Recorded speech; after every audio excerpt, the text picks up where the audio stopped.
Hello, WellCat parents, and welcome to another episode of Real Talk Parent Edition. Today, we're going to be sharing with you all about Google Classroom. So, what is Google Classroom? Think of it as a hub where the teacher holds all the assignments. It's how the teacher communicates with your student, it's how your student communicates with the teacher. So, today, we're going to walk you through Google Classroom. We're going to show you how to access it and why you need to know everything about Google Classroom. All right, so I will show you in just a minute how to get to Google Classroom or how your child is getting to their Google Classroom each day. But once they go to the Google Classroom icon in Clever, this is what it looks like. It'll have all of their classes there. Okay, mine looks a little bit different, obviously, because I'm not in classes. But this is what it looks like. So based on our schedule, they go to their Google Classroom, at the specific times. They'll click on whatever period it is, language and literature, period 4. Usually teachers will have like the times reflecting our schedule. So some things about Google Classroom. The first page that you're going to see, which is this page here, is called the stream. This is where teachers are putting all of their announcements. They usually put their agendas for the day. It always has the date there. It talks about just kind of what they're doing each day. And it goes all the way back. So your student can scroll all the way down if they're missing something and see kind of what they did that day or the assignments or anything like that. Can students leave a comment for their teacher on the stream? Absolutely. So if your student is not getting into the Zoom session that the teacher has, a lot of times the students will just say, "Can you let me in?" Mm-hmm. Or just any type of question or comment that they have, this is the place to do it. So this can be on the stream. It also gives like upcoming, what is due today. You can see for this particular class, they have an assignment due today. You can click all, and it'll show all the assignments that are due today. So to do. Then you're going to go back to the class. This, real quick, I'm just looking at this right now. It will also show you any missing assignments that you have. So if it's in red, does that mean it's missing? Yes. Okay. So anything that's red will show missing. Just a side note, not all teachers will use Google Classroom this way. Mm-hmm. It really depends on the teacher. Make sure you're using Q Parent Portal to check missing assignments as well, because not all teachers will update the Google Classroom because it's kind of double dipping sometimes. Mm-hmm. But some teachers like this platform better, so they'll use it. So do you think it's a good idea for parents to check Google Classrooms daily? Right? Just to see the assignments. Mm-hmm. And I mean, obviously the grade will be transferred over to Q. Yes. But it's a good idea, right? To just check the assignments and then just to see, it's the same thing as clicking through or flipping through your child's notebook, right? It's you're flipping through your child's notebook, but in Google Classroom to look at their work digitally. Absolutely. And I can also say that normally this should be the first place that you go, because when teachers update Q, it could be like at the end of the week, oh, let me go grade all their work for the week or for the day, or however the teacher plans on grading their work.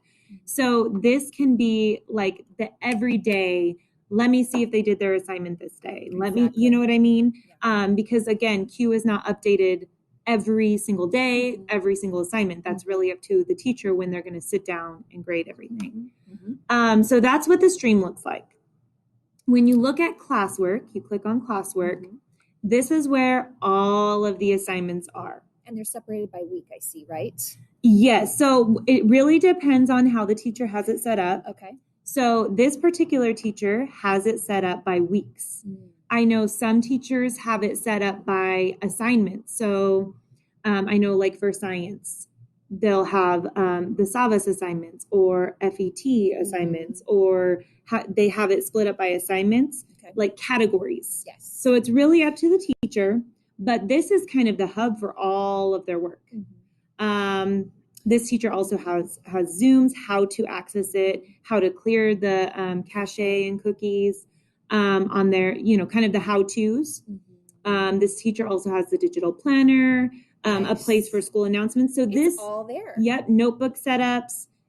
bell work. So really, this is where your students are going to go under classwork. Again, this is very important. And the teacher will have it set up into categories. So the only time this can get a little bit confusing is some either students or students should know by now, but some parents might think that this should be in chronological order. It is not. It's not like the stream. The stream is by date. Yes. Okay. Classwork is by category. So you might need to scroll down to the bottom to see, okay, they might have, no red ink assignments on the bottom. And there could be something due that day for no red ink. Yeah. So this one's all by categories. So let me recap. So it differs from teacher to teacher. Yes. A teacher can have it broken down by categories. A teacher can have it broken down by assignments. Okay, got it. Or by weeks. Okay. So what happens when I click view your work on the left? Okay, so now this allows me to see all of my students' work, right? From like the beginning of the year all the way up until now. And then if I'm seeing up at the top, it gives me like when it was assigned, if it had a due date, and then it says if it's missing, it's in red, right? So that's a good way for me to be able to see, okay, does my student have any missing assignments, correct? Absolutely. Okay. Again, that's only if teachers are marking them as missing. So not every teacher is using Google Classroom as like a grading tool, Right. but I know that a lot do, just kind of, it's instant feedback for students. Yeah. So always cross-reference with Q. Yes, got it. And I think it's really important to communicate with the teacher, right? Mhm. And really say, hey, How are you doing it? Exactly. Or I'm noticing that my student is missing this assignment. Right. Did he turn it in? Or have you entered it into Google or into Q? So communication is key. Another really important thing is you can actually, as a parent, be invited to join the Google Classroom. Ooh. So yes, so you can have access to the Google Classroom, what's happening every single day, the classwork, the stream, you can have it all. All you have to do is send the teacher an email and just say, hey, can you invite me to be a participant in the Google Classroom? You will have, the parent setting, so you're not going to be able to turn in work and things like that. But you'll at least have access to the stream, what's due that day. Yeah. Kind of. Oh, that's wonderful. Exactly. Okay, so one more thing I wanted to show you, how your students are accessing Google Classroom. So they're going in through their Clever. So starting here, they're going in through their Clever. And they, it's under below Vista Heights Resources, it's under Login Applications, so Google Classroom. That's where they're clicking.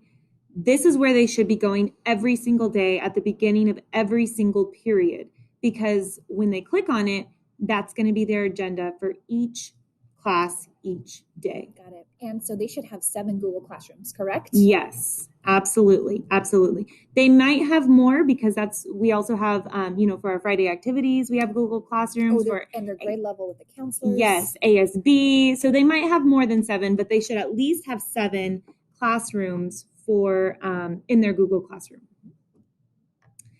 So yeah, that is all about Google Classroom. I think we kind of touched on everything. If you hit people right there, that just shows you who's in the class.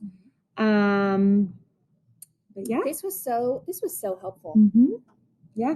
So again, be sure to fill out our form so that we can hear what you need to hear about next, what our next topic will be like, and we can provide you more information. We look forward to seeing you again next week for Real Talk Parent Edition. Have a wonderful week.